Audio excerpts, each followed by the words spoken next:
டெல்லியில் நித்தி ஆயோக் கூட்டத்தில் கலந்து கொண்ட முதலமைச்சர் மு.க.ஸ்டாலின் PM ஸ்ரீ திட்டத்தில் தமிழ்நாட்டின் கல்வி நிதி, தமிழக நதிகளை தூய்மைப்படுத்த சிறப்பு திட்டம் உள்ளிட்ட பல்வேறு கோரிக்கைகளை முன்வைத்தார்.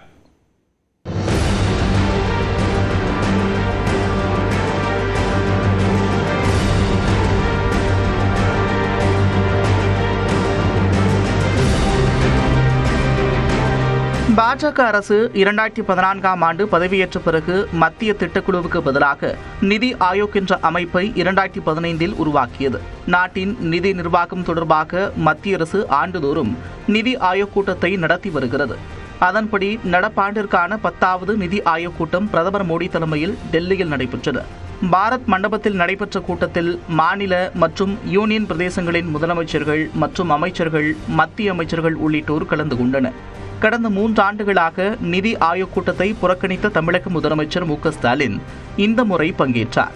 நிதி ஆயோக் கூட்டத்தில் உரையாற்றிய தமிழ்நாடு முதலமைச்சர் மு.க.ஸ்டாலின் 15வது நிதிக்குழுவின் பரிந்துரைகள் படி மாநிலங்களுக்கு பகிர்ந்தளிக்கக்கூடிய வரி பகிர்வினை 41% உயர்த்தப்பட்டதாகவும், ஆனால் 33.16% மட்டுமே மாநிலங்களுக்கு பகிர்ந்தளிக்கப்படுவதாகவும் கூறினார்.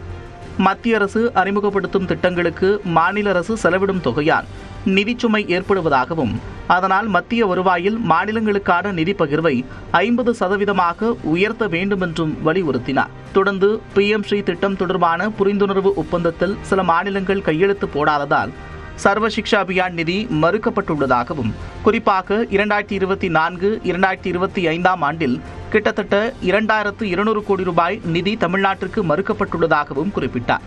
அந்த நிதியை தாமதமின்றி ஒருதலைபட்ச நிபந்தனைகளை வலியுறுத்தாமல் விடுவிக்க வேண்டும் என்றும் முதலமைச்சர் கேட்டுக்கொண்டார். மேலும் இந்தியாவில் உள்ள நகர்ப்புறங்களின் மேம்பாட்டிற்கு பெருமளவிலான நிதியை கொண்ட ஒரு பெரிய திட்டம் அவசியம் வேண்டும் என்று வலியுறுத்திய முதலமைச்சர் ஸ்டாலின், சிறந்த உட்கட்டமைப்பு, இயக்கம் மற்றும் சுகாதாரத்தை மையமாக கொண்ட ஒரு புதிய நகர்ப்புற மறுமலர்ச்சி திட்டத்தை உருவாக்குவதன் அவசர தேவை குறித்தும் எடுத்துரைத்தார். மத்திய அரசு அதுபோன்ற ஒரு திட்டத்தை விரைவில் உருவாக்க வேண்டும் என்று நிதி ஆயோக் கூட்டத்தில் முதலமைச்சர் மு.க.ஸ்டாலின் வலியுறுத்தியுள்ளார்.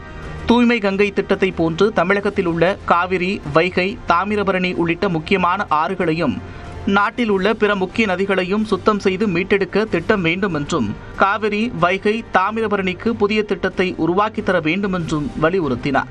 அதே நேரம் இந்த திட்டங்களுக்கு உலகின் தொடர்பு மொழியான ஆங்கிலத்தில் பெயரிட வேண்டும், அவற்றை மாநிலங்கள் தங்களது மொழியில் மொழிபெயர்த்துக் கொள்வார்கள் என்றும் முதலமைச்சர் மு.க.ஸ்டாலின் வலியுறுத்தினார்.